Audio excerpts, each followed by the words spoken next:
বউকে যেভাবে ফাঁদে ফেলতে হয়। আচ্ছা সুমি, একটা কথা বলো, আমি যে তোমায় কোথাও ঘুরতে নিয়ে যাই না, এরকম তোমার কোনো অভিযোগ আছে? না না, আমার কোনো কমপ্লেন নেই, তুমি তো আমাকে ঘুরতে নিয়ে যাও। আচ্ছা, আমাদের নিয়ে আজকে কোনো রাতে স্পেশাল প্ল্যান? না না, কোথাও যাওয়ার নেই। আর আজকে আমি খুব টায়ার্ড আছি গো। আচ্ছা, তোমার আজকে কোনো বান্ধবীদের সাথে বাইরে বেরোনোর আছে? না গো, বললাম তো খুব টায়ার্ড আছি, একটু বাদে আমি রান্না করে খেয়ে শুয়ে পড়বো, কোথাও বেরোবো না। আচ্ছা আচ্ছা আচ্ছা, আমি তোমায় টাইম দিই তো? হ্যাঁ, তুমি তো আমাকে ফুল টাইম দাও। তোমার কোনো শরীর অসুস্থ লাগছে যে তোমায় কোনো ওষুধ এনে দিতে হবে? না, খুব একটা তো শরীর খারাপ নেই, ঠিকই আছে। আচ্ছা আচ্ছা, আমি তোমায় কেয়ার করি।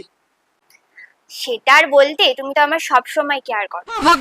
আচ্ছা ঠিক আছে, আজ আমি রাত্রেবেলা বন্ধুদের সাথে পার্টিতে যাচ্ছি, আর আমার অনেক রাত হবে। আর তোমার তো কোনো প্রয়োজনই নেই, তুমি শুয়ে পড়ো। বাই। এই না না, আমার কি বলো?